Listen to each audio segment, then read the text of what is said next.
Welcome to the Warband, a World of Warcraft podcast. We're your hosts, Swaglock and Chicken. Dude, Chicken, how is your week going in the World of Warcraft, in Azeroth, in the great, beautiful land of the gnomes? That was weird. Why'd you do the intro different? I don't know. Way back, I'll give you the lore. I'll give everybody the lore. I'm going to give everybody the lore here. I didn't It was like our first or second episode, maybe the third episode. Can somebody let me know? Somebody do the homework for me. It was one of the earliest episodes of the podcast, and I introed, and I was like, I'm your host, Swaglock, and with me today, our other host, Chicken, or our co-host. Maybe I said co-host. I said co-host, right? And I think you did. Mm-hmm. And Chicken was Which like, is fine. No, Chicken was like, dude, why am I the co-host? Why am I right? And I know he was just jesting me. He was making a joke. But ever since then, for the last 60 episodes, I have consistently tried to find a new way to refer to myself and Chicken. Last week, I don't even think I said host at all. I just said, yo, I'm Swaglock, and with me today, blah, blah, blah, blah, blah, blah, blah, is Chicken. That probably worked the best of them all, but my brain has just always been like, I know, again, I know you were just jesting. I know it was a joke, but I have, like, every single time I've done an intro since then, every single intro, that one moment's on my mind of like, what's a way I can say this that feels supernatural and like doesn't you've yet to find it? Yeah, no, I haven't. So changes every time. You definitely said co-host because, no lie, the intro has literally been on our show notes for the last however many weeks. 63 weeks. Yeah. And it literally says the same exact thing. I copy and paste it every single time. Yeah. And for the first 10 episodes, you probably actually said that exact thing. And then after that, you were probably like, yeah, I don't like this. I'm saying new things every time. Well, it was 100%. It was 100%. It was 100% because you 100% because you were like, is it actually? What? Yeah. Now Why am I the? No. It's not your fault. I feel like a jerk. Nah, dude. Because I could have just kept saying it, or I could have found something. But every time I do it, I'm I like, don't care. Like, I know you don't. Honest. I know you don't. But for me, my brain just went, yeah. I don't think I like the word co-host. Like when you said that, my brain was like, yeah, because co-host. I mean, what co-host means is like that you're hosting with me, right? That's what it means. You're hosting with me. You're co-hosting, right? And it doesn't sound right to say I'm one of your co-hosts and the other co-host, right? Because that feels weird. So I'm what the actual script says that I never look at anymore says, "Welcome to the Warband, a World of Warcraft podcast. I'm one of your hosts, Swaglock, and with me today is my co-host, Chicken," right? And usually I would like emphasize Chicken, be like the wonderful, the tender, the juicy Chicken, right? But I've actually never used that, but that one's beautiful. I like that. Let's keep that one in the holster for a future episode. To be honest. Yeah, I know, right? Anyways, it was crunchy, right? Breaded chicken. But my gosh. My brain though, like once you said that, I was like, yeah, I don't think I like the word even though, like, because I think the implication, the unspoken implication of the word co-host is kind of like, and the lesser host, right? The host who isn't as engaged, but the reality is I yap. I'm a yapper. I talk a lot, so I think I'm already self-conscious that I like overwhelm the talking space of the podcast. But I want our listeners to know, right? Like, Chicken put so much work and time and effort into like doing research for the podcast, making sure we have accurate news for things coming up, and making sure that I'm aware of everything that's going on and updating me.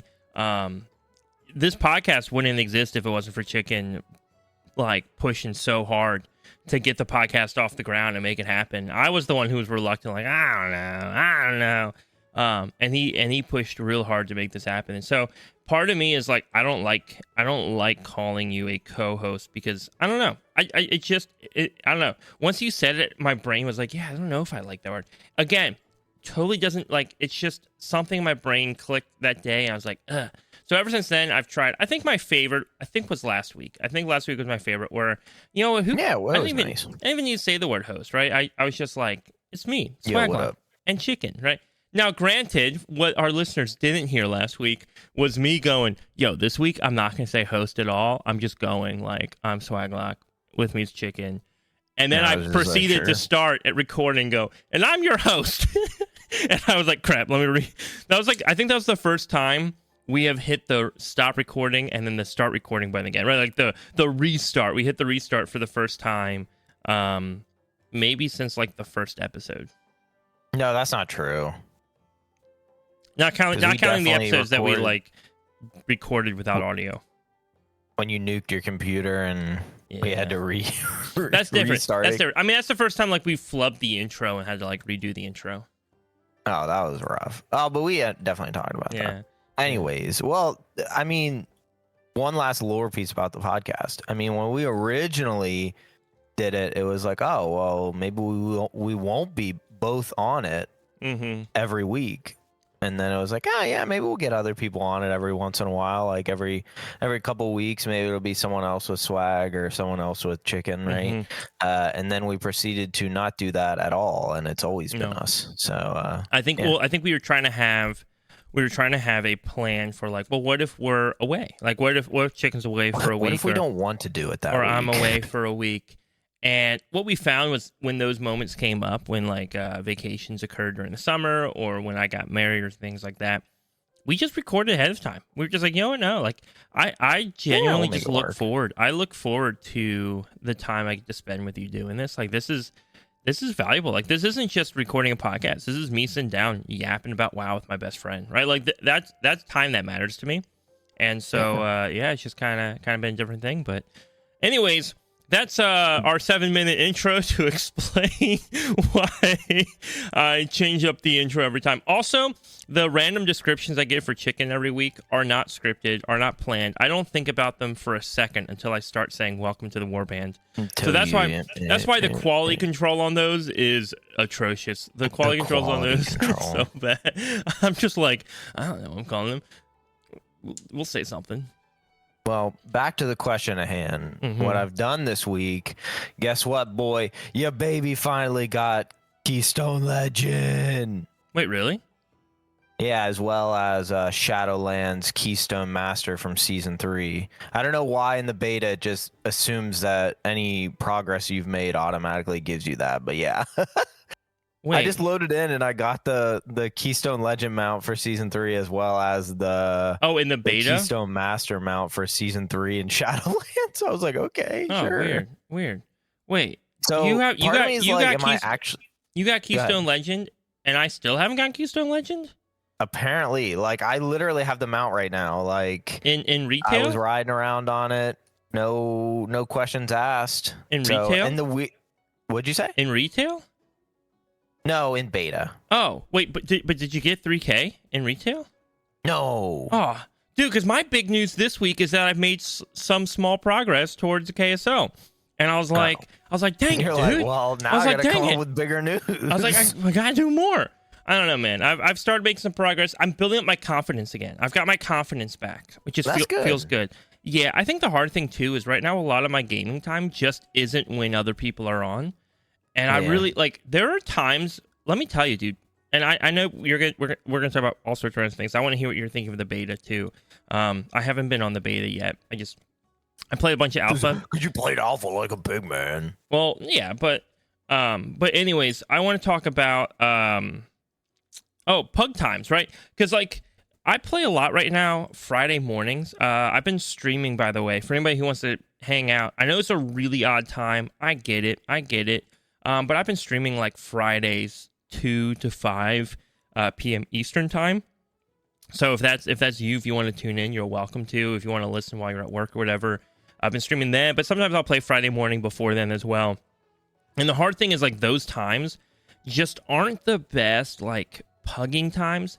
The later one when I'm streaming isn't too bad.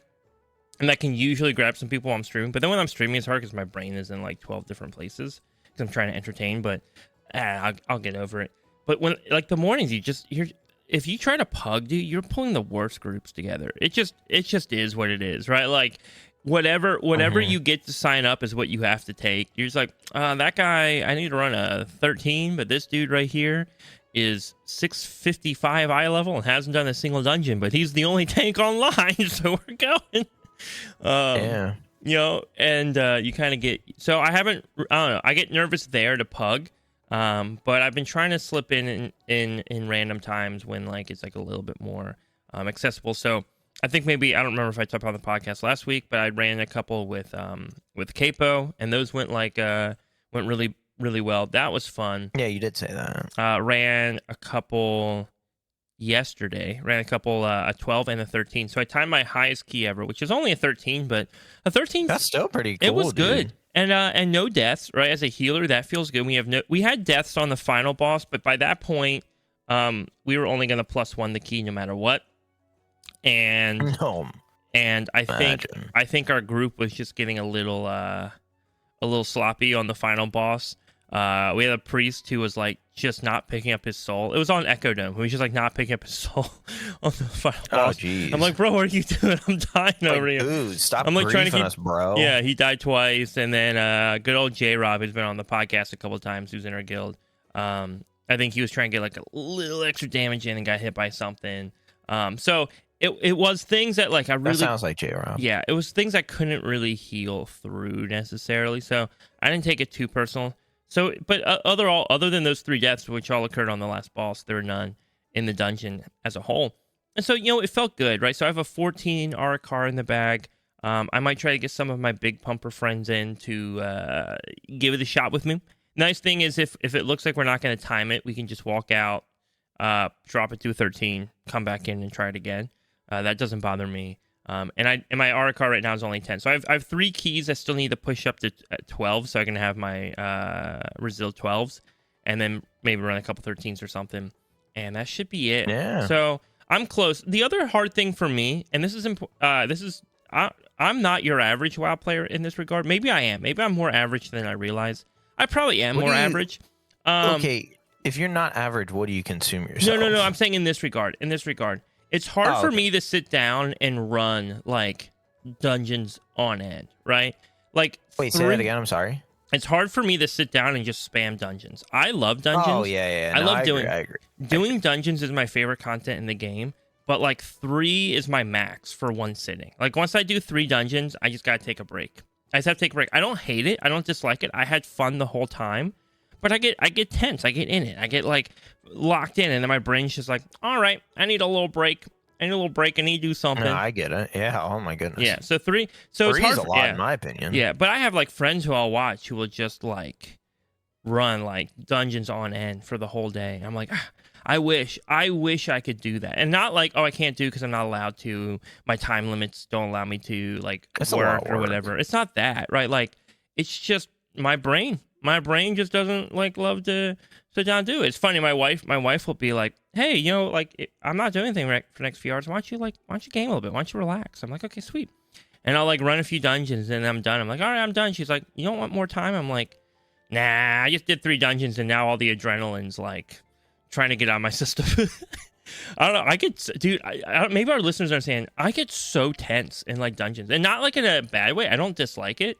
But like when it's over, you get the little shakes. You're like, I made it. I made it through. So yeah. No, I get it, dude. Yeah, 3 dungeons is about my limit. Honestly, 3 is kind of a lot. More like a 2 dungeon guy. 2 feels pretty good. I'm curious. I'd love to know if you're listening on like I read Spotify comments for sure. I don't usually see the Apple Podcast comments. I'm sorry, Apple Podcast listeners. I listen on Spotify. Wow. So it's easy for me to just go and like quickly check comments. Yeah. I'm actually looking right now on last week's episode for Apple, just so I can read them if there are any comments. I don't even know how to find the comments on here, actually. I don't think there are any. Even if there were, I don't know how to read them. I can't find them. But if you're listening on Spotify, which I think the majority of our listeners are.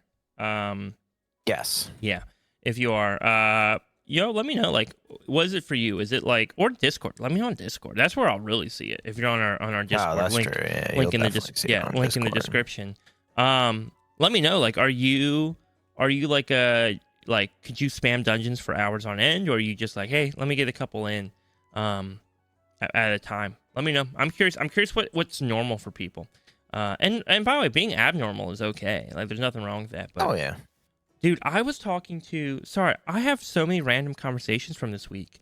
So I was talking to Capo, right? And I think this is a good note for a lot of people who listen to the podcast.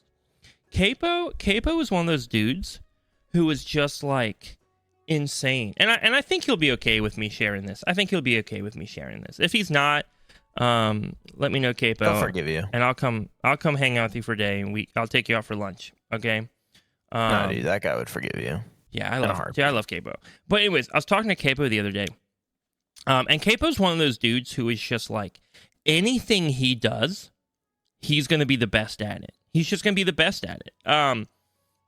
Just absolutely incredible, right? Like, I knew him when I knew him in college, right? I didn't know he played WoW back then.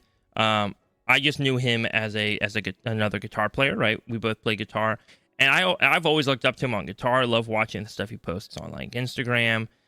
Just insane, dude. Absolutely insane guitar player. In World of Warcraft, he's a title rogue this season, right? So that means he is like one of like the top rogues in the world in the game, right? Absolutely, dude, absolutely bonkers. I think his rating right now is like 3,900 IO. 3,900. I can look it up. He also plays a mean paladin too. But this season I think he's on rogue. But if I just look it up real fast, his rogue IO is 3,869. That's crazy. Yep. Almost has his Brazil 20s. Almost. Bro, I can't even get to 3K. Yeah, I know. Same. Couple keys off 3K, right? Absolutely bonkers good player, right? He plays in Drogo's guild, right? Like when we were running keys the other day, Drogo's like in the background in the kitchen yelling about something. I don't know what in the voice chat. But like just absolutely insane player. Plays with the best people in the world at this game. And I'm always just like, I don't know. It's hard when like you're friends with somebody like that and you look at them and you're like, dude, I'm a little jealous. How are you so good at this game? Right? Like I'm jealous. Like, how are you good at like so good at guitar? How are you so good at this game? Right? Like, how do you just get so dang good at these things? And I was chatting with him because I just talking about the different seasons of life. I've talked about this on the podcast. Just got married. My time allotments are different. But I'll also say, right, like, it's not like my time allotment. I was talking to J-Rob about this too yesterday. It's not like my time allotment is a bad thing, right? Like, yeah, I'm bummed sometimes that I can't. I don't say can't. I'm bummed sometimes that I don't play WoW as much as I'd like to play WoW. But the reality is every time I come home from work, right, I could just sit down and play World of Warcraft. There's nothing physically stop me from that. My wife's not going to scold me for it. In fact, if I said, hey, honey, I just want to play WoW for an hour, WoW all day, and for like an hour or two, for like a couple hours, and Oh. then we can go do stuff, right? Like she'd be like, okay, Yeah. whatever, fine, right? It'd be okay. The problem is, I come home and genuinely, I'm just like, yo, all I want to do is hang out with my wife, right? Like I just want to hang out with her. I've been at work all day. This is my favorite person in the whole world. I just want to sit, watch One Piece with her, go get food. I don't know, do whatever, right? Like just hang out. That's my favorite person. I married her for a reason. So. Even though my time is limited, it's limited by my own making. It's not limited because, like, somebody's stopping me, right? And so I was, like, chatting with him just about the change, new season of life, not playing as much as I used to play. And then I kind of joked with him. I was like, but don't worry, dude. We'll find you a wife. I've been hunting, right? And I was just, like, making a joke about it. And he was like, nah, dude, I'm never getting married. And I was like, I think he's a nice dude, attractive man. He'll have good at things he does. He'd have no problem finding somebody, right? And he continues on. He's like, dude, I'll go out on dates with people, and the whole time I'm out on the date, I'm just thinking about how it would be a better use of my time to be home practicing guitar right now. And yeah, which for you, you're probably like, what? That's crazy. But the reality is like for him, makes sense. Right? Like for him, that's what he wants to use his time doing, right? Just as I said a minute ago, hey, when I get home, my wife is like my best friend. All I want to do is spend time with her. Like when I met this woman, I was like, dude, I just want to be around her. She's all the just time. a distraction Yeah. to the Yeah. better you swag. No, but the honestly. better me is with her, right? Like I'm happiest when I'm with Fair her, enough. right? Like that's the reality. And now it change. I mean, I know our listeners are probably thinking, oh, well, he'll probably find a woman and that will change his mind because she'll be awesome. Like he'll find the right person, and that's a high possibility, right? There's a high possibility of that. But the truth is also there's just different mindsets, right? And like Capo's got a different mindset than I have in the game. And the reason why I bring that up, is not to make any comment about Capo, because I love that guy. He's awesome. Like absolutely awesome. Yeah. Not just awesome because he's skilled at the game. Just a genuinely nice dude. Fun to talk to, fun to be around, very supportive. But the reason why I bring that up is because it's so easy to look at the people around you who are like hyper successful at something and just to be like, oh, like what am I doing wrong? What am I doing wrong that I'm not at that level? That I'm not keeping up with that? And the reality is, and what I want to encourage our listeners on, this was encouraging to me. Like I remember walking away from that conversation feeling so encouraged because I was like, oh, I'm not doing anything wrong. I genuinely would not be as happy as Capo is if I did what Capo did. I just wouldn't. I'd be miserable. Like my brain's not wired that way. I can't sit and like grind keys and read like every patch note ever to like understand exactly how to play a spec and watch every other player who plays that spec well to try and like learn every trick and everything, right? Like I just can't. That's not me. That's just not me. I would be, my brain would be going crazy. In the exact same way he wouldn't want to live the life that I'm living, right? Like it's just, it was really reassuring of like, dude, no, like he has a different set of priorities that are bringing him happiness and allowing him to live in a way that he operates best. And I think that's awesome. And so I just think like it was encouraging, if that makes sense, for me to walk away and be like, okay, I love my wife. I love the time I spend with her. But it's not just that too, right? It's also like I have a lot of random little small projects here and there that I love doing, right? Sitting down, and yesterday I was making new alerts for Twitch because my old Twitch alerts still feel very like Fortnite-y and Minecraft-y from my old content days. I was like, well, I want something more Warcraft, right? Like that feels more fantasy and epic and cool.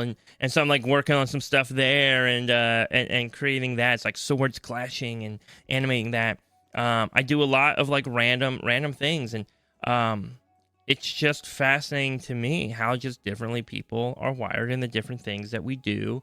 And it's so easy to look at somebody else and just look at a small fraction of what they do and be like, oh, I'm not good enough to keep up with that. I'm not good enough. And the answer isn't about being good or not good. The answer is just simply like, what are the things that really matter to you? And getting Keystone Legend matters to me, but it doesn't matter to me that much that I want to actually sacrifice other things that I enjoy. Does that make sense? Oh yeah. So yeah, that was encouraging, dude. I love that guy. I encourage you all, by the way, Chad. He started streaming on Twitch. Definitely check him out. Let me see if I can pull up what his actual Twitch URL is. Maybe I'll put it in it's Capo TTV. I'll put it in the description if anybody wants to check him out on Twitch. Phenomenal player, absolutely excellent, really excellent player. One of the best. I mean, literally really good. Literally one of the best rogues in the world. So yeah, it's kind of crazy. Yeah, it is like crazy that you know that guy. Well, he's been on the podcast, right? So. Oh, that's right. Yeah. One of our earliest episodes. We should bring him back at some point. We have some guests I want to bring on for upcoming episodes. So one day, now that we know all these fun facts about him. I feel like we didn't even talk about any of those when he was on. Maybe a little bit, but not like near as much as we've hyped him up in more recent episodes. Yeah, it makes sense. But yeah, so you're pretty close to KSL. I mean, I already got it, so you're a little bit behind. Well, I guess I got to open up beta, right? If I open up beta, I get KSL. Yeah, dude, I don't know. It was so weird because I was like, what are these two mounts that I randomly got when I loaded into beta? And it was literally the Season 3 Shadowlands KSM mount. That's the red one, KSH right? or whatever. That's What'd the you red, say? That's the red one, correct? The red jelly goblin. I like that one. That was a good one. And- The anima elemental thing. Yeah. And then the KSL mount. I don't know if it just assumes that you've put progress into them. Maybe they're just like, oh yeah, you put progress in these, so you should get it. I didn't get the season 2 KSL mount though, which was kind of weird. I don't know. I was confused by it, but I was like, oh, that's cool. I'll rock these mounts while I play beta, I guess. Because I'll probably never actually get them. Yeah, So, you could get them. You could get them 100%. Dude, Chicken, 100% you get KSL. If I can get KSL, you can get KSL. We're like equal skill level. I meant the Shadowlands mount. Oh, yeah, you're never getting the Shadowlands mount. Sorry. You're not good enough for that. You're not good enough for that. I was like, I'm never going to get this. It's impossible. Listen, Chicken works in mysterious government technology, but I don't think he works in the time traveling department. Whoa, Docs. Whoa. So I don't think, unless I'm wrong, my assumption is you don't have the ability to time travel. If you do, though, think about all the skill you could take back. Imagine time traveling just for the purpose of going back in time and getting a mount in World of Warcraft. Oh, this kind of... Never mind. What? Just remind me to tell you something after. It's completely unrelated, and I'll tell you. Chicken can time travel. Confirmed. He's confirmed it. Oh my He's gosh. Confirmed. No. Oh. Anyways. I mean, Anyways, yeah. So beta's been pretty good. I've been playing. I got through the first couple quest lines, and I started the housing tutorial. I haven't gotten very far in it, just because I was like, okay, this is kind of neat, but I just haven't put the time into it. One thing I did want to play is Unholy. I've yet to play Unholy. It's supposed to be a lot different this time around. I've heard. I don't know if this is correct or not. I don't know if it's correct because I haven't played it or even seen anybody play it. But I heard mention that it feels a little bit more necromancer driven, even so than it was before, where it's like a lot of its abilities are actually like ranged enabled. Yeah, that seems pretty accurate. Mm-hmm. Which makes sense. Yeah, it's more, from what I've gotten, it's more, what's the word I'm trying to say? It's more, I mean, it's definitely simpler. Yeah. I mean, that's the direction they're going, but it's more like goblins and ghoulie than it has been in the past, where like you're pretty much like basically summoning goblins and ghouls like pretty much on command. I just want to clarify, which is kind of neat, right? Not goblins. I think you're not summoning. You're not summoning. Oh, not goblins. That might be like one of your new gnome racials, right? Summon enslaved goblins to go like fight for you. Ghouls and like zombies. Sorry. Yeah. Ghouls and I'm definitely not summoning goblins. You're right. Yeah. Well, that makes sense. A lot of WoW classes, right? The specs that make them up are like would be entire classes like in other games, right? So you like look at Hunter, for example, right? Beastmaster Hunter, Marksman, and Survival Hunter are all such radically different roles, right? Like really, right? Like we kind of put them all under the banner of Hunter, but each one of them is actually so different, right? Each one of them is so different. Yeah. Rogues are the same way, right? Like you have the assassin, but then you also have like the freaking pirate, right? What? Like outlaw is basically just like a pirate cowboy type thing, right? Right. Pirate cowboy, yeah. Very, very different. Like very, very different than like assassination, right? They're just different, right?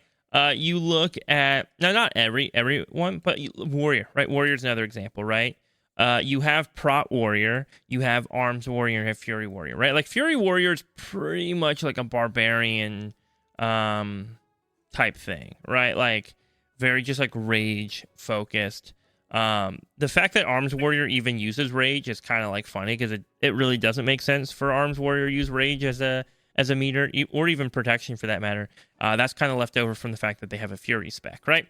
So like all the different like specs in WoW are really kind of their own class fantasy of themselves. Mm-hmm. We lump them all together. Priest is probably the best example. Right?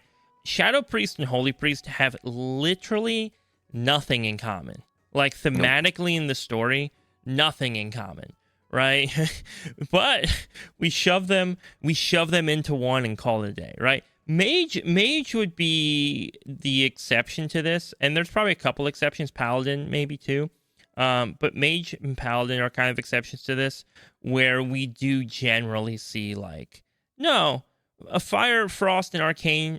Most mages do all of those, but specialize in one, right? That lore wise makes sense. Paladin is one where it's like, yeah, you have some paladins who are more focused on healing and some who are more focused on attack, right? It makes sense, right? So it kind of just depends, right? Like usually we see that paladins, like in lore, paladins kind of just do all of it. In game, it's just kind of like paladins just fit the role that they need to do, right? So each one's kind of different. There's even entire like races that have abilities. I'm trying to find a way to phrase it. Priest again is another good example of this. Void elves can be priests, right? But I would say lore wise, there's no holy priest void elves. Probably not even disciplined priest void elves, to be honest with you. Lore wise, now somebody might be like, "Oh, well, here's an obscure character," which if that character exists, that actually would upset me quite a lot, right? Because the light is we know the light responds kind of with a mind of its own to things, right? So I have a hard time believing that a character that is like completely void infused is calling upon the light. I don't like it. I don't like that idea. That feels weird to me. It feels like it breaks lore. Anyways. But the reason why void elves can be priests is because it would be weird as heck if the one void spec in the game can't be played by void elves, right? Like that'd just be weird. And so we know void elves can be shadow priests, 100%. 100% void elves can be shadow casters. So because they can be shadow casters, the priest option is available for them. Because the implication isn't that void elves can be holy priests. The implication is that void elves can be shadow priests. Does that make sense? Yep. And so, now, I think we've talked about it in the past on the podcast, since we're on the topic, because someone's going to be like, well, Void Elves are going to get Paladins one day. They probably will. And I'm going to be really sad when they do, because I think it'll be stupid. But you're going to be sad? Yeah, because I think it's lore breaking and it's dumb. Blizzard, if you're listening, or anybody who has any sway at Blizzard, you can take this idea for free. I'd be very proud if you did. I'd be very. I think you could just literally recolor all the Void Elves' abilities. You have two options. You could go the really easy route and just make them all purple and call them a Shadow Paladin, a Void Paladin, whatever. That's fine. I don't know how the healing would work. That wouldn't make sense. Or, hear me out. We have what are called like Spellbreakers or Mage Knights who kind of already exist in lore. We're going to see more of them, I imagine, when we go to Silvermoon, because they were pretty common there as using them as guards in Silvermoon, right? The idea were that these guards weren't warriors, they weren't paladins at the time. They were literally like mages in plate armor with shields, right? Like that was the thing. So you theoretically could, in the same way, so allied races, the idea behind allied races, and I'm going somewhere with this, I promise. Allied races, I believe you. Yeah, allied races build upon pre-existing resources in the game. So every allied race in the game uses modified pre-existing resources. So the Heronir have a crazy amount of customizations, which is wild to me. But the actual Heronir body rig is just from the Night Elves, right? It's just using the Night Elves. And if you look at any other allied race, you'll see the same thing going on. Drakthir are not an allied race. They are a full race because they don't use any pre-existing body rigs or anything like that, right? So my presentation here is similar to an allied race. I do think I wouldn't call them allied classes, but that's the concept, right? The concept is an allied class. How do you make a paladin that plays like a paladin in every single way, balanced like a paladin in every single way, but isn't a paladin, right? Because again, you want the Void Elves to be able to play in that manner, but you can't necessarily just give them paladins because that doesn't make sense for the lore of the game. So what if you gave paladins, or what if you gave Void Elves Mage Knights or Spellbreakers, right? And so their prot spec was their prospect was like Frost, right? They just simply like held a shield and used ice magic to defend themselves in the exact same way that like literally you probably don't even have to change the spell names if you don't want to. I would though. I would change them, or at least whatever, but change the coloring and the effects, right? Change the effects. So they're Frost, right? And then Ret could be like fire, basically, right? Like using fire to deal higher damage, to do more. And then lastly, Holy would be using arcane time-based kind of magic, right, to heal and fix wounds. And all of a sudden now you've created a class that balances exactly like Paladin. So you never have to balance this class, right? You never have to balance it because it already is balanced because Paladin is balanced, right? You're not creating a new class, but you're creating a new aesthetic over a class and a new class fantasy that exists because of that. And now all of a sudden, Void Elves can have Spellbreakers or Mage Knights, whatever you want to call them, right? And they can have those available to play, and they'll play exactly like Paladin. Now, some people will still be mad, like, well, I still want to play a Paladin. Well, guess what? Then don't play a creature infused by Void, right? That's like, I don't know, man. That you got to pick one or the other, right? It's I don't know. It's not multiple choice. Well, no, I guess it's multiple choice. What's it when it's like multiple choice, but you can like select multiple choices? I don't know. Anyways, all that to say, don't ask me. The restrictions in the lore create a better world. It's important that you have those. All that to say though, that's my idea. You could do the same, by the way, for like a tinkerer, right? The tinkerer engineer type class. If you want to add one into the game, I've talked about this plenty of times before. You could literally reskin druids so easily. You could reskin druids to basically be like a tinker. I don't think you have to, but that would give you some interesting route to give like gnomes and goblins and mecha gnomes druid forms, right? Rather than turning into an animal, they literally just get into like a mech suit and go fight, right? Which could be really cool. And then like balances them actually just like firing off weapons instead of actually using like arcane and fire magic. They're just like literally just shooting off arcane weapons and fire weapons or whatever, or nature weapons, whatever it is. That one's a little bit looser. I think the Mage Knight fits really well. That one's a little bit looser. And part of the reason why I'm not 100% sold on the Tinker Druid mix is because I do think to a degree, I do think that Tinker, the role, has the opportunity to add new gameplay into WoW, right? Where you could actually like throw down machines that do different things. So that could be cool too, right?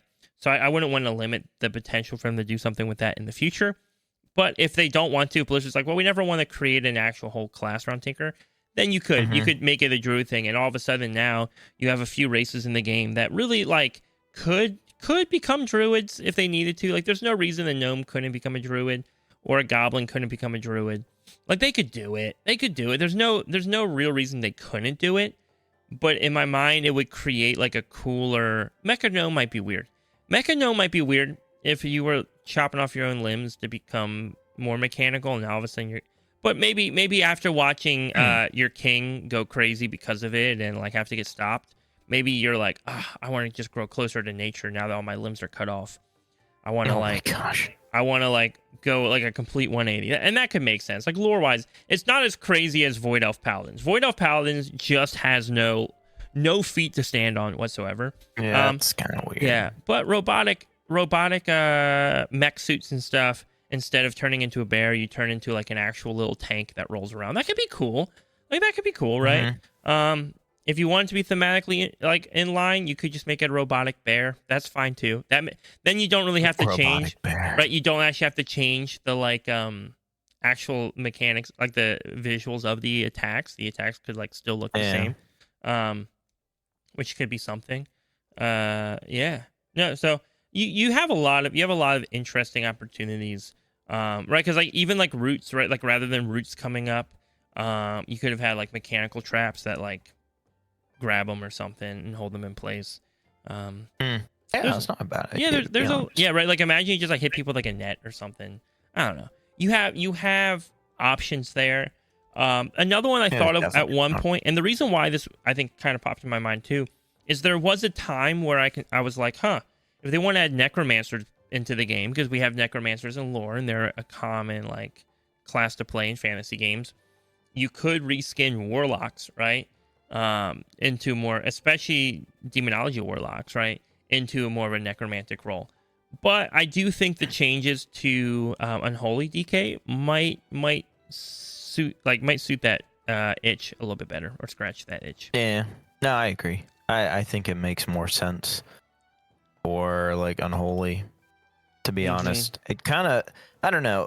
In my mind, it kind of makes, like, we already know that WoW is going simpler, and don't get me wrong. I think that's good. I think inherently there should always be like something simpler in every class, or at least every class. Yeah. And I think maybe Unholy is going to be that simple one now, which is kind of weird to think about because it was never really the simple one for a long time. It was always like the harder one. Although I guess they're both kind of difficult in their own way. But yeah, from what I've gotten, Unholy is a lot more simple now. It's like maybe a couple quests, or a couple quests. Oh my goodness, what am I talking about? Maybe a couple actions, one or two, like simple rotation. But it seems like that's what they're doing with everything. So it's not crazy, but I can dig it, right? Absolutely. Absolutely. So yeah, I think the beta's been going the beta's been going well so far. I think Silvermoon is really gorgeous. I think it's a great city. The aesthetic's really cool. Isn't it beautiful? Did you walk into the it's like a holy looking building in the middle of the Yeah. city? Isn't that Yeah. gorgeous? Yeah. Everything's really nice. I think the layout's really good. I think it makes sense how things are laid out. Yeah. Like, I've always thought that layout is a big deal. Like, everything's not necessarily compact, but everything's like at least somewhat close together. Or I've hated like in some where it's like, oh my goodness, I gotta feel like I fly like halfway across the city to just do like one thing, right? Yeah. I think Dornigal did a good job at that, but still, like, everything's basically right in the center. There's not anything that's you have to go a little bit of ways for. So I do like that. In hindsight, you know what city I don't love in hindsight? Oh, I enjoyed it at the time, but I don't think looking back, Valdrakken. Yeah, Valdrakken was kind of weird, to be honest. And that's kind of what I was thinking of. They didn't do a terrible job in terms of like having things close knit. Everything was close knit for the most part. But like, I just think the design of it kind of was ugly at the end of the day. Yeah, I think coming out of Oribos, it was like, oh, this is awesome. Oh yeah. Because Oribos was just like garbage. Yeah, but the one thing Oribos had, I don't mind having to travel across the city. Like having to walk through Oribos doesn't kill me. And Oribos was entertaining to walk in the circle. Oribos was visually dumb. Visually, Oribos was just like, oh yeah, it was terrible. It was just gray. It was just like, here's more gray. Have fun. But everywhere you look is gray. Which I know people designed Oribos. It was like a whole thing. I'm sure they loved what they did. They put a lot of work into it. It just, I don't think it landed. I'm trying to hate on anyone. But what I will say, it was a circle though at the end of the day. And what I will say about cities is, dragon riding is an interesting phenomenon in a city. I don't mind if I have to walk somewhere in a city. Like, is it more time consuming and less convenient than flying there? Yes, absolutely. Part of me would rather just be able to quickly get to something, right? Like, I want to be quicker. But I will say flying from point to point in a city is like very disassociating in the game, if that makes sense. Like, right, like when I get up, because you're not really flying, you're like hopping from spot to spot. You're like up and down, right? Like, whoop, let me just do a quick like loop over here real fast. And that, I don't know what it is about that, but it kind of makes the city feel more like an obstacle than a city, if that makes sense. And I don't know if I'm advocating. I don't know if I'm advocating that we get rid of flying in cities. I'm not necessarily saying that, but maybe. But also don't, because I like being fast, right? It's just that weird like conundrum there of like, okay, well, I like being fast, I don't want to take longer to go do things. But also, I don't like that every time I go somewhere, I'm just like getting on a little dragon and just hopping over. I will say, though, again, Dornigal does a good job because most of the things I'm walking to, I'm not getting on the dragon and flying for most things in Dornigal. Yeah, I agree. Yeah. Yeah. No, that kind of ruined everything, in my opinion. Dragon riding forever changed the game. It did. And always will. Yeah, and in many ways, it's awesome. Like, in many ways, being able to... Like, the flying with Dragon Ride, I get that it's not everybody's favorite, but for me, it is such an entertaining aspect of the game. I could just fly in circles and yap. I can just fly in circles and yap with people, and it's so fun. Mm-hmm. We used to have the circle in Oribos, right? Like, you jump around Oribos the whole time, or the water fountain in Valdrakken. Things like that. I used to jump around the old auction house roof in Orgrimmar back in like Classic and Wrath and whatnot. But I will say dragon riding has become my new, like, when I don't know what I want to do, I'm usually just dragon riding. Right? Like, I'm just dragon riding because it's just fun. I'm just riding around on a dragon. Yeah, it's just fun.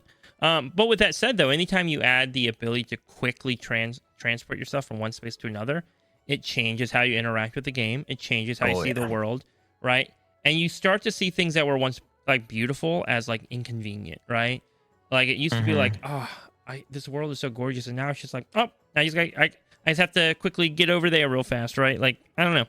Oh, I agree. It's interesting how that works, dude. Yeah, and 100%. Yeah, and so I think dragon riding is better than old flying, right? Like, I don't think you lost anything from old flying to dragon riding.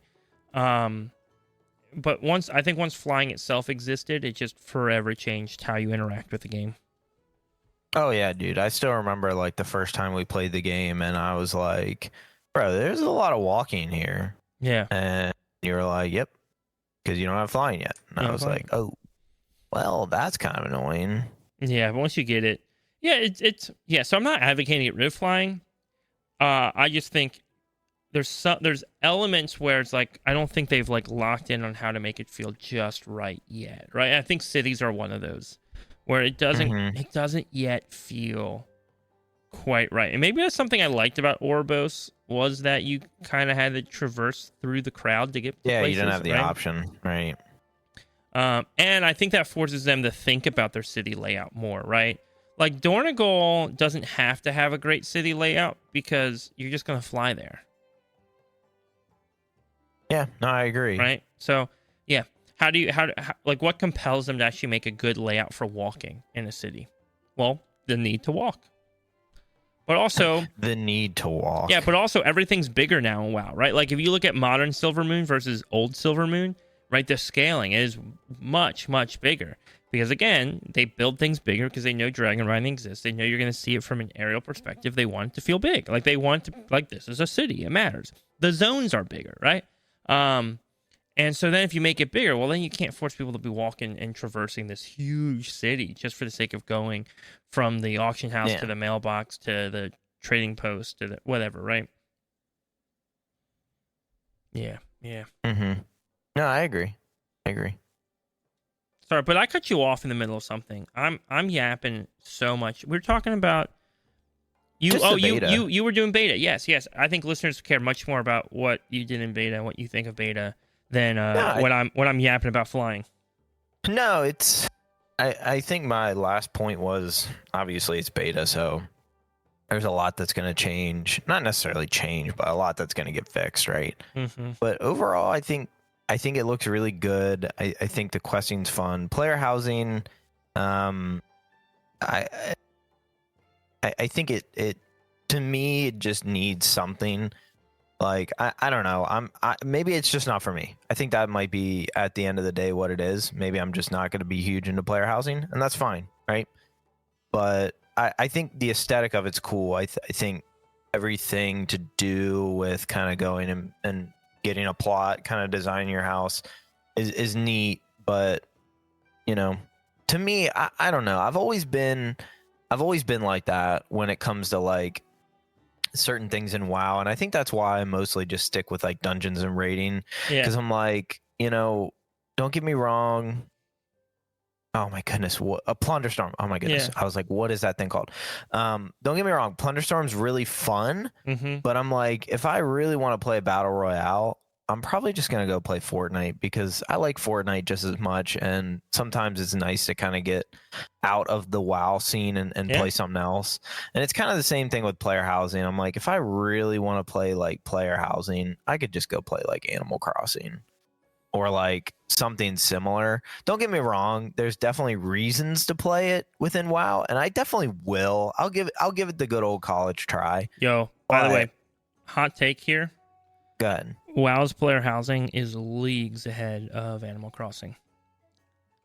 Yeah, I don't disagree with that. Yeah. But I think there's certain aesthetics of and to be honest, I'm not really huge into Animal Crossing. Yeah. But like I think there's certain aesthetics of Animal Crossing that make it better than WoW player housing. Just based on not my opinion, but you know, I think there are things about Animal Crossing that make it niche, but you know, obviously that's not this podcast. I think what's tough is that normally I would agree with you, right? Normally I'd be like, oh yeah, if WoW's doing something, pet battles.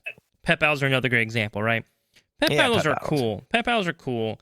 And I usually try to have a few like maxed out pets. So if somebody in the guild wants to do a little pet battle while we're like waiting for raid or something, I have pets I can battle with, right? Like it's cool, it's there, it's whatever, right? In the same way, like I'll do a little bit of Plunder Storm. But if I want to dive into Battle Royale, you're right, I'm going into Fortnite, right? If I want to dive into a pet battling type system, I'm going into Pokemon, right? Like, you know, I'm booting up Pokemon, and that's what I'm playing, right? Like, because they just do it the best. And so I think there's a lot of things in WoW that are like, hey, these are elements of games, and they're really cool existing within this world, within this MMO, but they don't necessarily do it better. It just simply exists within this world that we love, and so we'll often do it in there, right? Pet battling, things like Plunder Storm, and other kind of like random small. I'm sure other people would think of more. I'm just brain farting at the moment. With that said, I will say though, I actually think the best housing system now might be World of Warcraft, and that's wild. That's wild, but like genuinely, right? Like now, maybe you could look at games that have absolutely no limitations whatsoever. Right? Those might be more enticing for some people. Sandboxy type games, I guess, like a Minecraft type thing. Or what was the other one? The when you're on the island with all the dinos. You're on the Stardew Valley. No. Island with a bunch of dinosaurs. Island with a bunch of it's first dinosaurs? person. It's first person. Ark. Yeah, Ark survival. Right. Okay. You know, like that. If that's what you want, I mean, that's different, right? That's a whole different thing because that and Minecraft are sandboxy. You're building everything from scratch, right? But if you're talking about just like a housing system, like a game that like you design like a house and it's fun. Yeah. I don't think I'm not bashing Animal Crossing because Animal Crossing has other stuff going on, right? Like there's other things happening. Like if you want to go farm turnips or whatever, right? Like there's other things going on. But in terms of just like designing a living space in a house, I don't think any other game is going to do it as well as what Blizzard's cooking up. Which, by the way, I would not have said when Blizzard first announced player housing. When they first announced player housing, I was like, oh, this will be cool. Maybe they'll let me hang up a couple things on the wall and that'll be nice, right? Like dude, I'm watching people build freaking caves for homes. Yeah, that's pretty cool. Like the stuff people are building is bonkers to me. Like gorgeous. I saw somebody build a greenhouse on the alpha. Now I'm watching like what people are building on the beta. There's really almost no limits outside of how many objects you can place, so you just don't spam. But it's gonna be cool, dude. I think it's gonna be like really cool. I would not be surprised, chicken. I would not be surprised if your wife was like, "Yo, I want to build a house." Yeah, I don't know. I did tell her about it, and she was like, "Oh, that looks kind of neat," but I'm just not really. Cool. I was like, okay, yeah. Maybe later. The lack of limitations is like sick to me. I don't know. I never would have thought that they would have gone this far, and it's cool. It's it's shockingly cool. Yeah, don't get me wrong. It looks great. Like Yeah, I think it's gonna be cool. yeah, Maybe it's part of the aesthetic of like I don't want to like do something now and then basically just have to redo it. yeah. Like the UI is great and like all that stuff is really neat. You know, I just don't think at the time, like right now, it's not something that I'm like super into. Yeah, I could change my mind, but I think it's gonna take a little bit for me to actually really get into it. It's probably gonna be things like the you know, we can kind of segue into a slightly different topic. Yeah, before you segue. Yeah, before you segue. Because I think kind of. Go ahead. Yeah. The point I was just making though was ultimately like there's a lot of things in WoW where I'd be like, oh, this game does it better, but WoW has it, right? Like if I really want to do that thing, I'll go play that game. I just don't think any game is gonna do this better. Like that's like I'm pretty from my experience, and my experience was with like most things locked away, right? Like on alpha, most things were not available. And even then I was just like, nobody has better than this, which was crazy. No, I mean I think you're right. Like I do think it has, because it's not out yet. I think it has the potential to be one of the best. Yeah. It's just personally, I just don't think that style of gameplay technically like really interests me. Like, yeah, that's totally and that's fine. the same reason I don't play Animal Crossing, right? I've watched my wife play Animal Crossing a lot, right? Yeah. And like I know a little bit about the game from watching her, but it's like, it's cool. Don't get me wrong. It's just not. Yeah. By the way, if what you want to do is like Animal Crossing, Stardew Valley type, like you're going around the island helping all your neighbors out, like farming and stuff, like that's different. That's the gameplay. Then yeah, that's not player housing, right? Yeah. But if you're like, no, I just want to build a house, then I don't think anybody does it better. Yeah, I mean, I agree, and I think the thing that's really going to get me into it is things like, you know, it was announced more recently that, you know, there's a cutting edge player housing reward, right? Like things like that are be like kind of niche things that you can get. That's like, oh, like, hey, that's me. I can get this, and that'd be kind of cool, right? Yeah. Yep. Where, I mean, and I'm sure people have mixed opinions about this, right? I'm sure some people are like, oh, it's going to be locked behind player, or it's going to be locked behind, you know, cutting edge. Like that's dumb. And I'm like, yeah, I mean, don't get me wrong. It's not the greatest, but like, it's also, hey, there's also a mount tied behind cutting edge. I wonder if this is a way to for Blizzard to get away from, what's the term everybody uses? But basically like rewards for skill-based achievements type thing, right? Or time-based achievements. Because people, it's a hot topic, dude. People don't love that. I personally, I think it's cool. I like people prestige mounts and things, right? Oh yeah. I love seeing people who have things that I can't get because it's no longer available, but they got because they achieved something at a certain time. I think that's cool. Yeah. I think that's cool. Does that mean sometimes I see a mount that I think is really cool, but I'll never be able to get it? Yeah, sure. But whatever. That just makes it cooler to me. Like to me, periodically. Yeah. To me, I'm like, wow, look at the world. Wow, that's so cool. Like all the things that exist and the things people have done. Like that's cool. But for others, I think that's really frustrating to see something you can't ever get, right? Do I think that they shouldn't be frustrated? Yes. I think you should not be frustrated. But again, as we talked about earlier in the podcast, my brain's wired differently than your brain is. So, you know, it's easy for me to be like, get over it, right? When I just don't have the same feeling that you have. But I do think they could use player housing to move away from prestige mounts and towards like prestige trophies in a way, right? And I don't mean like physically. That's what this is, yeah. I don't mean like physically has to be like a gold trophy or whatever, but simply things that like you're like, oh, I can display this in my house. And it's very clearly a symbol of like, we went in there, killed this person at this time and got this thing. And it was a big achievement, right?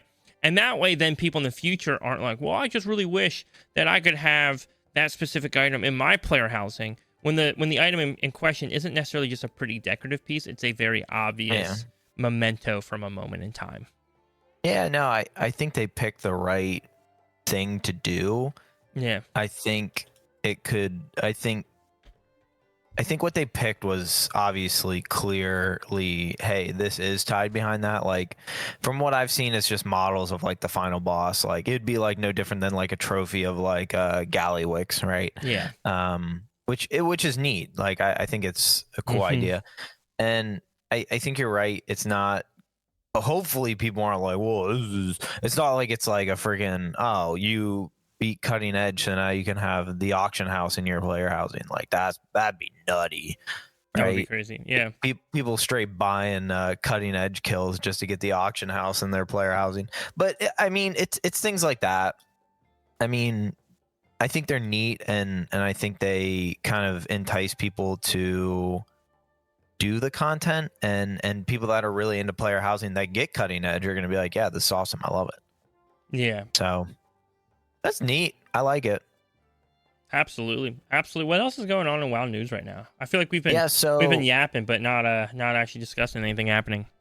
Yeah, so there's a couple things. Obviously, player housing player housing 11.2.7 has officially been confirmed to come out on December 2nd, which it was highly speculated that was going to happen. I don't think anyone's super surprised that that's actually happening. Yeah. But it has been officially confirmed. And that comes along with a couple other things. It comes along with the new rework, new player experience, which I think is good. I think from what I remember, Exile Reach is kind of being tuned a little differently, and then it's going right into Dragonflight. Yeah, and I believe including some good story beat elements. I think that may be important for people to know. Yes. Introducing characters that are important for them to know. That type of stuff. Yeah. And then new lore walking. I think it's going to include the War Within, all that stuff. So that's neat. And turbulent time waves for Shadowlands, which is kind of interesting. I'm not opposed to it. We've already gotten all the Shadowlands, or a lot of the Shadowlands dungeons in season 2. Well, in all of the War Within, not just season 2 or season 3. Did you say actually. We're getting Shadowlands remix coming up? No, I'm kidding. Stop, bruh. So we got a lot of stuff. Brawlers Guild is coming the week after the initial patch, so that's something neat too. Nice. So yeah, we got a lot of content still before midnight, so I think it's something to gear up. I'm hoping that we get like a big rep boost. That way I can kind of grind some reputations for the meta achievement for the War Within, because I gotta have that mount, dude. I gotta have it. Which mount? The stupid meat grinder mount from Liberation of the Undermine. The first boss mount is tied behind the meta achievement for the War Within. Okay, that makes sense. Dude, how close are you? I need to do all the questing stuff. Okay, which by the way, I see those cutting edge. I was looking for them. Sorry, I was seeing those cutting edge trophies that you were talking about. Oh yeah, those are cool. Yeah, they're cool. They're neat. It's like they're generic enough that I feel like people shouldn't be like upset about them. So basically, what it is it's like a gold trophy, but not like a trophy. It's like the trophy stand, and then on it is like a gold version of like a boss or something from that dungeon. Yeah. No, I think it's pretty neat. Like, honestly, I don't think people can be upset about it. I think it is what it is. It looks cool. I mean, if you're upset about it, I'm sorry. I guess maybe you can be upset about it, actually. Don't listen to me at all. You can actually be upset about it. But that's your prerogative, right? That's cool. Cool. We just a couple points real quick. Then we'll probably get into some questions. Yeah. I don't know if you've seen there was like a big like article with Ian, or however you pronounce his name. I feel like we always are like however you pronounce that guy's name. Ian. Whatever. It's Ian. I think some people call him Ion, but it's pronounced Ian. What'd you say? I believe it's pronounced Ian. Some people call him Ion, as I think like being silly, but I believe it's actually pronounced Ian. Okay. Gotcha. Mm-hmm. That guy, he's talking about just add-ons and all that kind of stuff, and how they're definitely going away, which we all knew, right? Yeah. Well, combat add-ons. Yeah, Yeah. combat add-ons, right? And there's something in there that I was like, okay, cool. That's a cool note, but I guess we'll find out. He mentioned that combat add-ons should no longer give like an advantage, and I agree with that, but I don't think we'll purely have that ever because I just don't think it's ever going to exist. I think people will always kind of try to mod game how they want to. Yeah. Well, I think it depends on what the advantage is, right? So if the advantage is like, yo, I use this add-on because it recolors everybody red, and that makes it easier for my eyes to see. Yes. That's one thing, and I don't think that's the advantage he's talking about, right? Because they've already said that they want to allow as much customization of the UI as they can without doing anything that allows the possibility for logic or calculation, right? Yes. And that's the advantage that they really don't want. Right? Like what they really don't want is anything that gives logic or computes logic.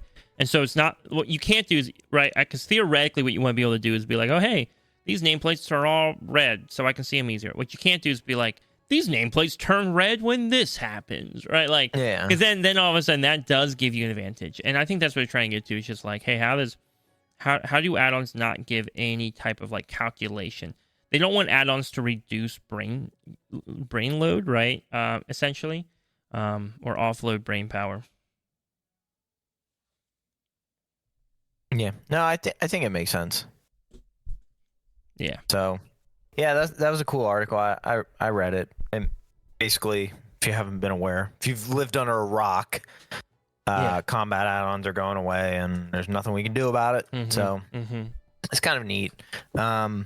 Break the Meta's coming out November 18th. It's only 8 plus 8, so yeah, it's been getting a little easier, I think. Yeah, I feel like season 2 is plus 2 or plus 10s. I thought. I don't know. Anyways, so sign up for that. List is on Wowhead or. Well, for anyone who doesn't know, what is Break the Meta? Sure. Yeah, because I think we have a lot of listeners who probably don't keep up with competitive things, right? But they enjoy dungeons and they like a little challenge, and this might actually be really fun for you. So because it's only plus 8, so it's not too bad. So Break the Meta is actually I don't know if you want to say a competition. Sure, we'll say competition, but not in the competition way that you're probably thinking. It is. There are rewards for like higher computers, but there's also like what you and I do. Yeah.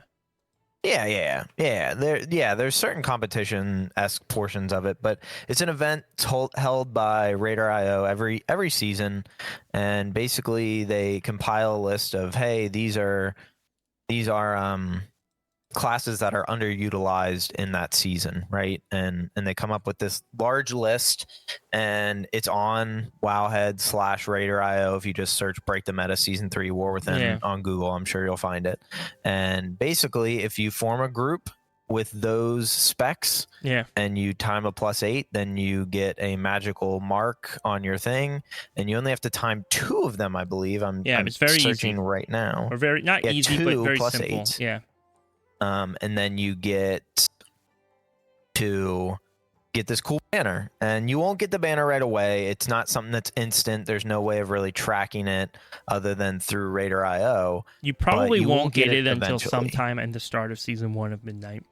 Yes. It usually takes like a whole season to get the banner. Yeah, it typically does. And it's just a cool little side event, cool little side quest, if you will.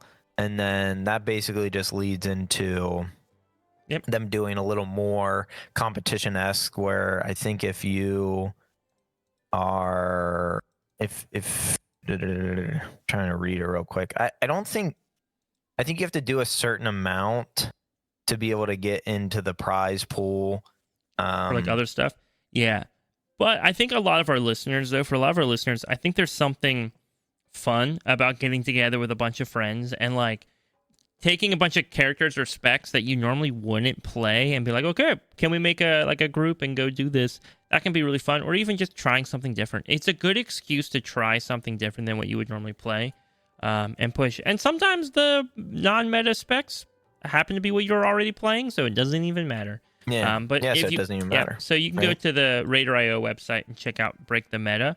The website's Raider.io. Check their Break the Meta stuff, and they'll have a list of specs that qualify and specs that don't qualify. Well, I don't think they include what doesn't qualify. They only include what does qualify. They just include what qualifies. And actually, the like the raffle this year, like the competition-esque portion of it, if you will, doesn't require anything but timing those +8s. Every time you complete that +8 with the group, you get like one raffle or you get like one ticket, air quotes, into this raffle, and then you get like some cool prizes. Midnight, you get a midnight subscription or midnight bundle, if you will. You get like some game time, and you get like some cool pets and mounts. That's awesome. And one thing, hey, they do a broadcast, and Rolly Rods is actually one of the commentators. Kind of cool. Yo, Rolly's commentating? That's awesome. I love that guy. Yeah. I love that guy. Yeah. That's kind of neat. Someone that's been on this podcast is going to be kind of hosting that Raider.io on Dude, Twitch. were you like, yo, hold up, I know that name.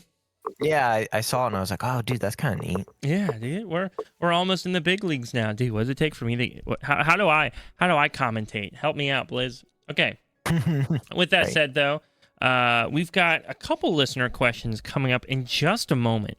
But if you want to send in your own listener questions, all you have to do is jump into that Discord link in the description and go to the Pod Questions channel and put your questions in there. We love chatting about them on the podcast. We love answering your questions. The more questions, the better. If we can't get to all the questions, that's fine. We'll get to them the next week.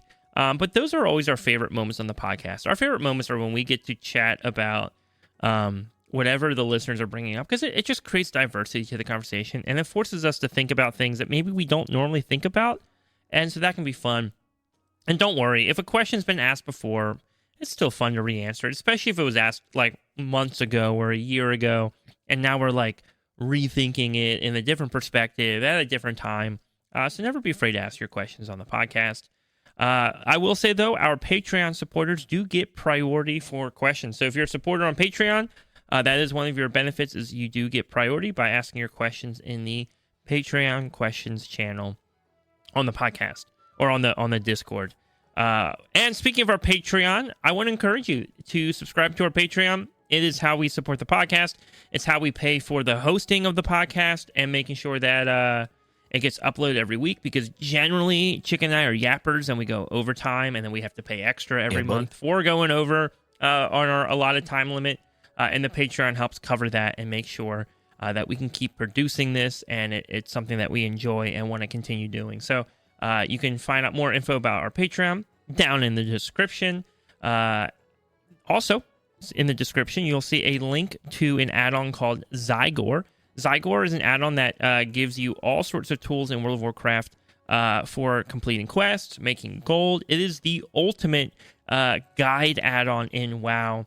And so there's a link to check out Zygor. If you go use that link to purchase Zygor, we benefit at the podcast. We get a little kickback on that. So it helps us out, but just so you know. But also, we have a code. You can use code SWAGLOCK for an extra 20% off. What you cannot get a discount, though, for is our guild invites. Chicken and I are in the best guild in all of World of Warcraft. It's a fact. It's actually a fact. I asked a few people in my guild, what guild is the best guild in World of Warcraft? And they said Astra. I said Astra is the best guild in all of WoW. If you're looking for a social guild that raids, that does M+ together, it primarily focuses on heroic raiding and maybe +10 range keys. However, we are always helping people out getting into new content. We have a weekly or bi-weekly raid team that's purely focused on just entry-level raiding experiences, teaching raiding to players. We have groups that are always teaching players how to do keys and M+. But also on top of that, we just love hanging out. We love doing silly things together. We love just the social aspect. It is not toxic. It is an encouraging environment. If you're looking for a guild like that, again, jump down to the Discord link. That is for our show Discord. But in there, you'll find a channel with more information about Astra and how to join Astra.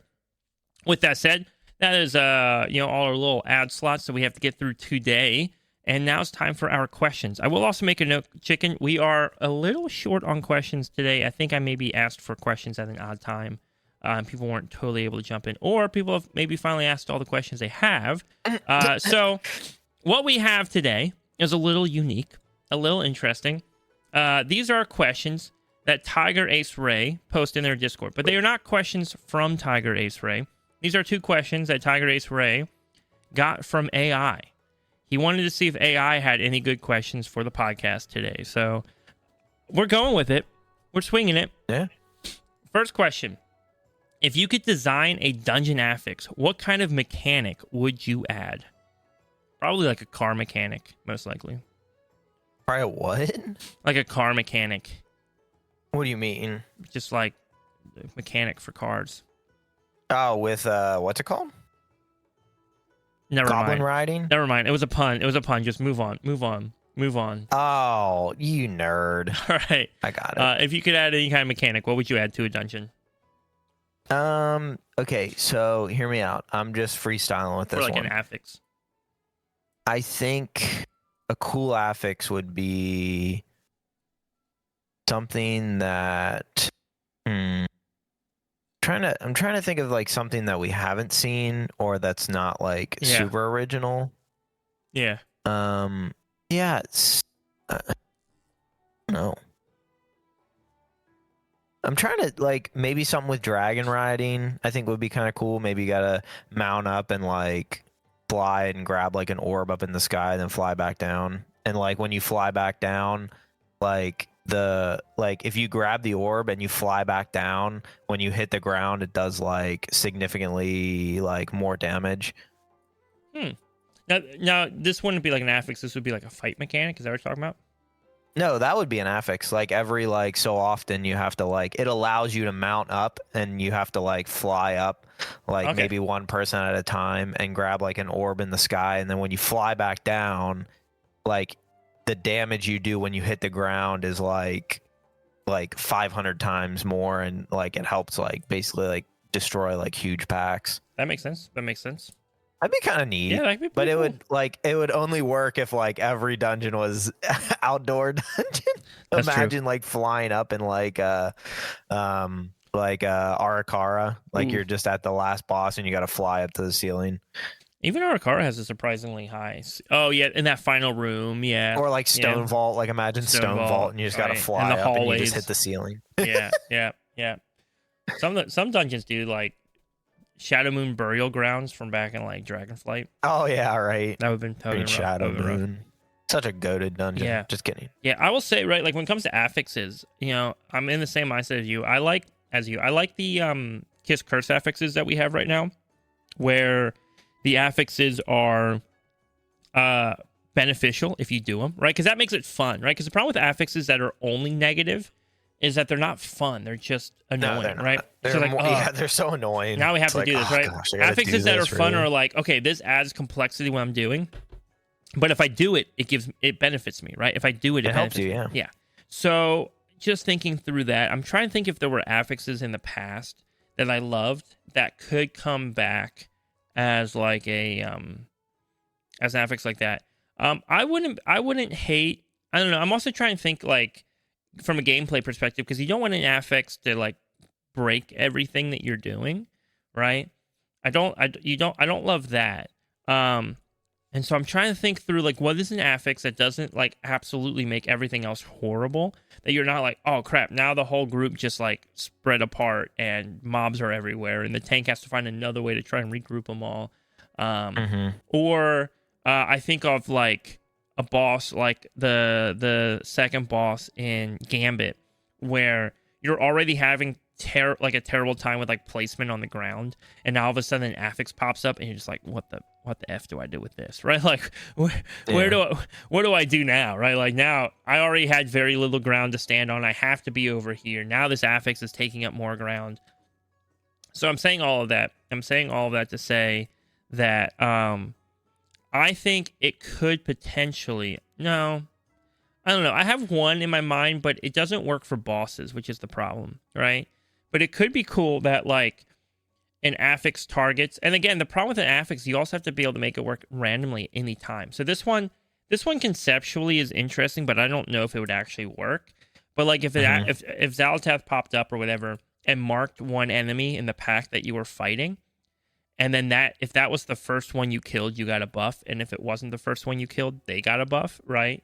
That could be interesting. Again, though, that would be kind of cool. Yeah, the problem with that though is that like, well, what if you're on the boss, or what if you're like already almost killing like an enemy in the pack because you like chain pull, and then she marks the one that has like full health when another mob has like 10% health.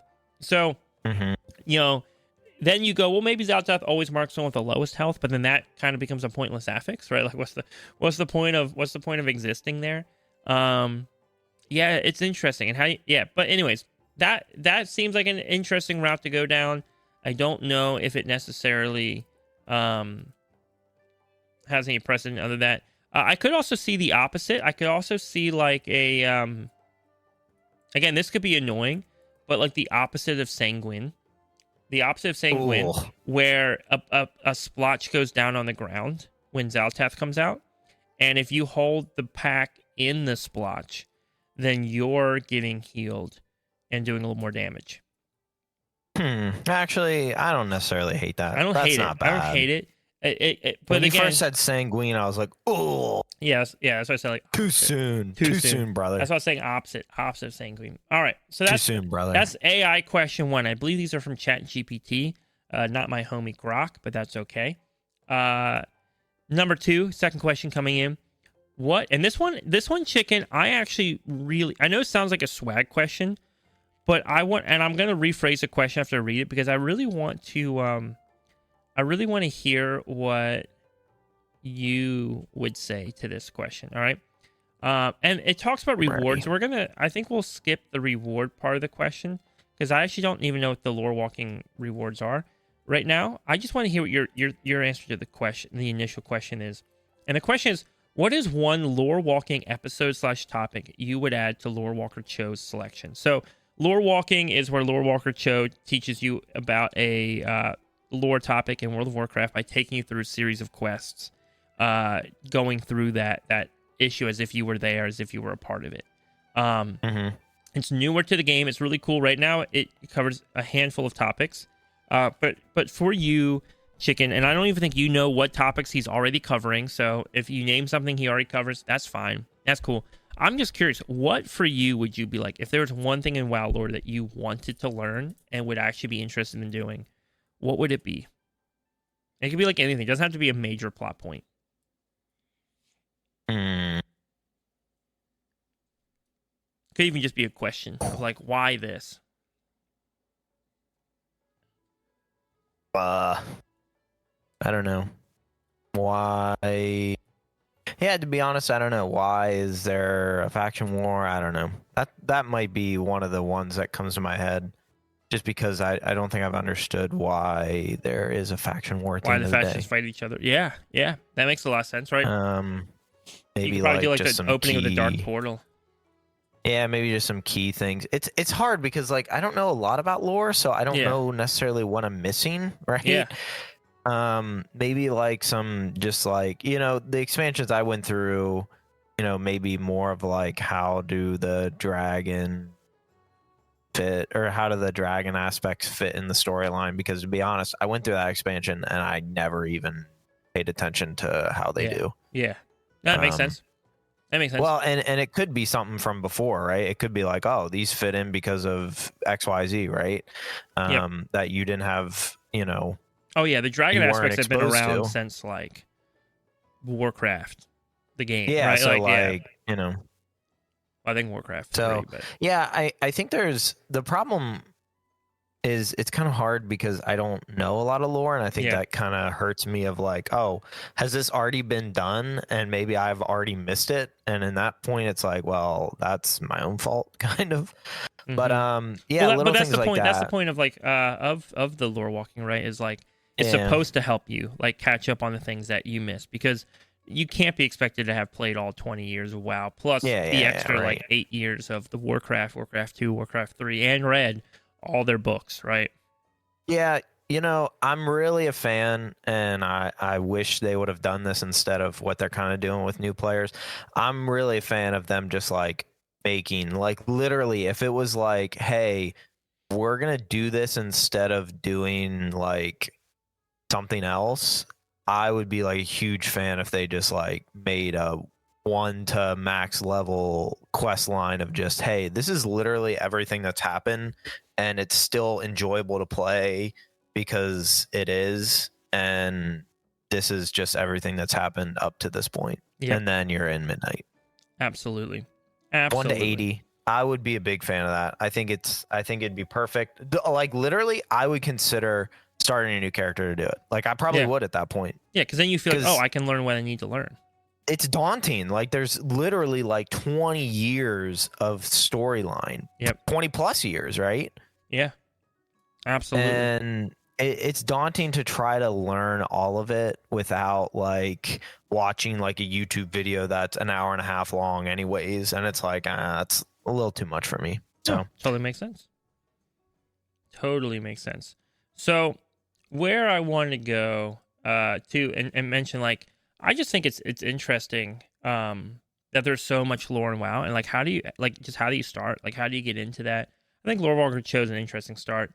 If I had to pick one topic that I think would be interesting to add to Lore Walker Show, and it's fun because like it doesn't even have to be like a big one, but I think you're right. I actually think you're right. I think the opening of the Dark Portal should be probably something that gets revisited because so for you to know, Chicken, and to answer kind of your question, essentially what happened was the orcs were living on the planet called Draenor. The Draenei were living there too. Technically, the orcs were there first, but the planet's called Draenor because the Draenei named it. Anyways, so the orcs are living on this planet called Draenor, and they kind of get tricked by the Burning Legion. Essentially, I'm not going to go into all the super details, but in the process of getting tricked by the Burning Legion, they're led by this horrendous zealot for the Legion called oh gosh, dude, why am I forgetting his name? It's not Ner'zhul. It's the guy who came after Ner'zhul. No idea. Gul'dan, right? They're led by an orc named Gul'dan. Ner'zhul did lead them for a minute. Then Gul'dan took over. And Gul'dan worked in conjunction with a human mage who was technically the Guardian at the time. The Guardian was supposed to protect the planet, but he was influenced by the Fel. Okay, so he's corrupted, and they create what's called the Dark Portal, right? Because the orcs have been destroying, like literally all the Fel magic they're using with the Burning Legion is destroying their homeland. Like everything's dying, and they need to get off of it, and they need to take over more planets, right? And so the Burning Legion also wants them, the Horde, the orcs were called the Horde, to come to Azeroth because they wanted to get to Azeroth and take over Azeroth. That was like their thing. So basically what happened was the original Warcraft game was humans and orcs, and the orcs come through this giant green portal that opens up and just start like wrecking human civilization, like just attacking. The humans have to fight them back, and eventually they fight them back. That is really where the faction conflict comes in. The modern day Horde is not the same as that Horde, right? That Horde was very bloodlusty, very driven by Fel. The modern Horde is, more neutral, good. Generally, I think sometimes they try to write still some stories where the Horde gets to be kind of the villains. Players don't like that because players have come to love the Horde and don't always love having to be the bad guy in order to play a pretty blood elf. I get that. I understand that. That's fair. But that's where the faction conflict really initially started, and then kind of came over. But originally it was because the orcs were being controlled by the Fel and entered the planet and just started ripping people to shreds. Mm-hmm. Yep. Interesting. Yep. So that's kind of where it started, and hasn't really slowed down since. Well, it has slowed down. It actually slowed down a lot. There's almost no faction conflict right now. But I'm ready for more. Blizzard, when you want more. Yeah. Yep. Anyways, that'd be great. That is everything we have time for today. So thanks for listening to the Warband. We are so grateful and appreciative of everyone who just takes the time to listen to us throughout the day. And we will catch you next week. Yeah, buddy.